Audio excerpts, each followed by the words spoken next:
నమస్తే 99 TV politics కి స్వాగతం. నేను రవిశంకర్ వెళ్ళ.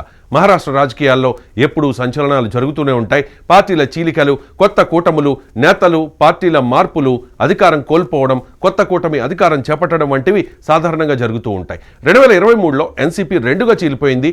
ఎన్సీపీ శరద్ పవార్ వర్గం, ఎన్సీపీ అజిత్ పవార్ వర్గం అని రెండు వర్గాలు ఏర్పడ్డాయి. అజిత్ పవార్ తన వర్గంతో కలిసి బీజేపీ, షిండే, శివసేన కూటమిలో చేరి మహారాష్ట్ర డిప్యూటీ సీఎంగా బాధ్యతలు తీసుకున్నారు. కానీ ఇటీవల కొద్ది రోజులుగా రెండు వర్గాలు మళ్లీ కలిసిపోవాలనే చర్చలు జోరుగా సాగుతున్నాయి. ఇలాంటి నేపథ్యంలోనే జనవరి 28న బారామతిలో జరిగిన విమాన ప్రమాదంలో అజిత్ పవార్ దుర్మరణం పాలయ్యారు. అయితే అజిత్ పవార్ మరణించినప్పటికీ రెండు వర్గాలు కలిసిపోవాలనే నిర్ణయాన్ని ముందుకు తీసుకెళ్లాలని ఇరు వర్గాల నేతలు భావిస్తూ ఉన్నారు. మహారాష్ట్రలో స్థానిక సంస్థల ఎన్నికలు పూర్తయిన తర్వాత రెండు పార్టీలు ఒక్కటవుతాయని విశ్వసనీయ వర్గాలు చెబుతూ ఉన్నాయి. ఫిబ్రవరి 2వ వారంలో దీనికి సంబంధించిన ప్రాథమిక ప్రకటన రావచ్చని సమాచారం. ఇప్పుడు పెద్ద చర్చ ఏంటంటే ఎన్సీపీ ఒక్కటైతే ఆ పార్టీ అధ్యక్షుడు ఎవరు అని.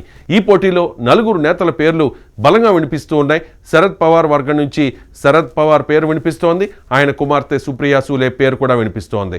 ఇక అజిత్ పవార్ వర్గం నుంచి అజిత్ పవార్ భార్య సునేత్ర పవార్ పేరు, అలాగే సీనియర్ నేత ప్రఫుల్ పటేల్ పేరు కూడా వినిపిస్తోంది. ఈ నలుగురిలో ఎవరికి అవకాశం దక్కుతుంది అనేది ఇప్పుడు సర్వత్రా ఉత్కంఠగా మారింది. రెండు వర్గాల సీనియర్ నేతల ప్రకారం అజిత్ పవార్, శరద్ పవార్ ఇప్పటికే రెండు పార్టీలను కలపాలని నిర్ణయించుకున్నారట. డిసెంబర్, జనవరి నెలల్లో పలుమార్లు సమావేశమైనట్లు తెలుస్తోంది. మహారాష్ట్ర లోకల్ బాడీ ఎన్నికల తర్వాత బాబాయ్ అబ్బాయి కలిసి జాయింట్ ప్రెస్ మీట్ పెట్టి ప్రకటన చేయాలని కూడా నిర్ణయించారట.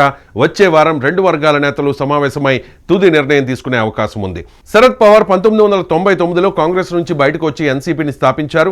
2023 జూలైలో అజిత్ పవార్ తన వర్గంతో మహాయుతి కూటమికి మద్దతిచ్చి ప్రభుత్వంలో భాగస్వామ్యమయ్యారు.